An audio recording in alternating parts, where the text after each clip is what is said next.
Dalam kisah menyenangkan ini, seorang anggota oknum polisi yang akan melamar seorang wanita terlibat dalam hubungan gelap yang berujung pada kehilangan nyawa wanita selingkuhannya. Bahkan hubungan tercela dilakukannya berulang-ulang di kos-kosan. Namun, ketika fakta-fakta mengerikan tentang perselingkuhan dan kehamilan terungkap, muncul pertanyaan besar. Bagaimana sebuah rencana lamaran berubah menjadi tragedi memilukan? Yuk kita bahas.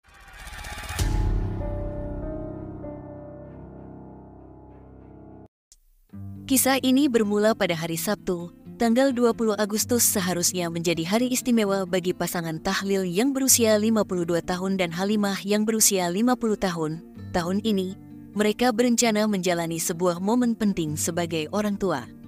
Pada hari tersebut, mereka berencana untuk melamar Ani untuk putra sulung mereka, Bribda Mukhlis, yang berusia 26 tahun dan bekerja sebagai anggota Sabara Polda Sulawesi Selatan.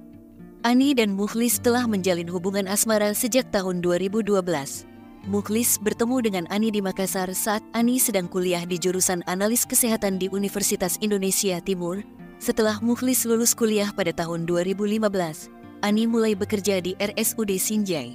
Karena putra-putri mereka sudah bekerja, kedua keluarga sepakat untuk segera melangsungkan pernikahan mereka. Mahar yang ditetapkan sebesar 50 juta rupiah akan diserahkan pada tanggal 20 Agustus melalui acara adat Baben Redoi di Sulawesi. Namun, sebuah masalah muncul seminggu sebelum hari yang ditentukan. Mukhlis, sang putra, dilaporkan terlibat dalam kasus penghabisan mantan pacarnya, Hermawati. Keluarga Mukhlis menjadi bingung karena tidak mengetahui tentang hubungan Mukhlis dengan Hermawati selama ia bertugas di Makassar. Selain Ani, calon tunangan Mukhlis, ada kejadian lain yang tak biasa di Dusun Tapareng, Desa Lapabos, Kecamatan Kajuara, Bon, Sulawesi Selatan.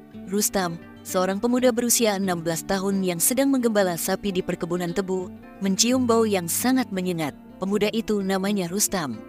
Rustam berusaha mencari sumber bau tersebut. Saat ia berusaha menyibak batang-batang tebu, ia menemukan sesuatu yang mencurigakan. Setelah diperiksa dengan seksama, Rustam menyadari bahwa itu adalah jasad seorang perempuan yang sudah sulit dikenali.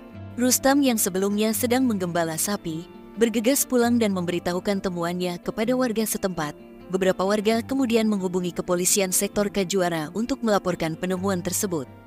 Tim dari Polsek dan Polres Bon kemudian melakukan penelusuran di lokasi kejadian.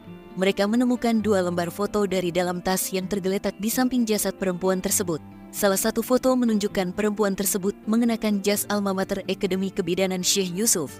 Selain itu, petugas juga menemukan beberapa butir pil penguat janin, sebuah gerabah warna hitam, dan sebuah ikat rambut. Setelah proses identifikasi dan penelusuran lebih lanjut, diketahui bahwa perempuan tersebut adalah Hermawati, yang biasa disapa Arma. Arma berusia 23 tahun dan berasal dari Kecamatan Tinanggai, Kabupaten Konawe Selatan, Sulawesi Tenggara. Arma tinggal di sebuah tempat kos bernama Pondok Oren. Kabar penemuan jasad di kebun tebu Desa Laba membuat Bribda Mukhlis semakin gelisah. Keesokan harinya, pada tanggal 16 Agustus tahun 2016, tanpa mengenakan seragam, ia menghadap Komandan Kesatuan Patroli Motor Sabara Polisi Daerah Sulawesi Selatan. Dengan jujur, Mukhlis mengakui bahwa ia adalah pelaku di balik meninggalnya kekasihnya sendiri yang jasadnya ditemukan di kebun tebu tersebut. Mukhlis menceritakan bahwa ia mulai berpacaran dengan Arma sejak tanggal 30 Juni tahun 2016. Saat itu, ia sering menginap di kos Arma, yang berarti Mukhlis berselingkuh dari Ani, calon tunangannya. Bahkan, menurut pengakuannya, ia dan Arma sudah melakukan pengenceritan sebanyak 5 hari setelah mereka berpacaran. Pada akhir Juli, Arma diketahui positif hamil.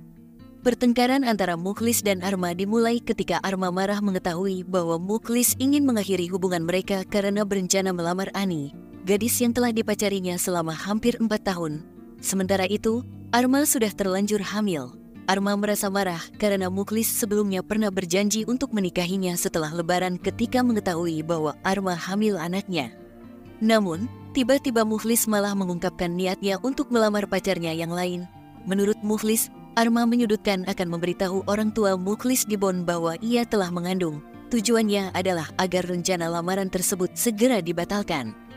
Mukhlis menceritakan bahwa pada malam tanggal 11 Agustus tahun 2016, ia bersama Arma menuju Bonn, ke rumah keluarganya yang tinggal di Jalan Landak Baru, tempat kos Arma. Mereka menggunakan sepeda motor. Saat itu, Arma bersikeras ingin menemui keluarga Mukhlis untuk mengungkapkan kehamilannya. Dalam perjalanan tersebut, tepatnya di perkebunan tebu Dusun Tapareng, Mukhlis menghentikan motornya dan berusaha membujuk Arma agar tidak mengungkapkan kehamilannya kepada orang tuanya di Bonn. Ia khawatir orang tuanya akan terkejut karena mereka mengetahui Mukhlis hanya berpacaran dengan Ani yang telah dipacarinya selama hampir 4 tahun dan akan segera dilamarnya. Mukhlis bahkan mencoba membujuk Arma untuk mengakhiri kandungannya. Mendengar ucapan Mukhlis, Arma semakin emosi. Dalam kondisi hamil, Arma merasa terbuang. Dengan penuh emosi, Arma berkata, "Kalau mau, akhiri saja aku. Silakan." Mengucapkan kalimat tersebut berkali-kali sambil setengah berteriak. Mukhlis seketika panik dan kehilangan kendali diri. Merasa takut dan panik, bukannya menolong, Mukhlis malah meninggalkan lokasi dan kekasihnya yang telah meninggal di kebun tebu di Dusun Papareng, Desa Lababus, Kecamatan Kajuara, Bonn, Sulawesi Selatan. Beberapa hari kemudian, tepatnya pada tanggal 15 Agustus, jasad Arma ditemukan oleh Rustam, seorang warga setempat yang sedang menggembala sapi di sekitar lokasi tersebut. Mukhlis mengaku bahwa selain mengikat leher Arma, ia juga sempat menekan bagian perutnya dengan tujuan agar isi di dalam kandungannya lurus. Hal ini juga diyakini setelah tim dokter yang melakukan otopsi terhadap Arma menemukan kejanggalan pada bagian perut bagian bawah. Untuk mendukung pengakuan Mukhlis, tim penyidik mengumpulkan keterangan dari orang tuanya yang tinggal di Desa Lababus, Kecamatan Kajuara, Bonn.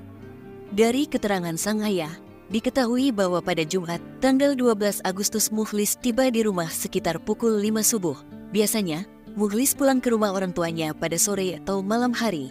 Keluarga tidak curiga saat itu karena setelah tiba di rumah, Mukhlis langsung masuk ke kamar dan tidur. Ketika bangun, menurut sang ayah, Mukhlis bersikap seperti biasa. Bahkan, pada siang hari sebelum pergi untuk salat Jumat, Mukhlis membantu orang tuanya mengangkat gabuh hasil panen hari itu. Sementara itu, dari hasil penggeledahan di kamar kos Arma di Pondok Oren, tidak ada informasi tambahan yang disebutkan dalam teks Anda.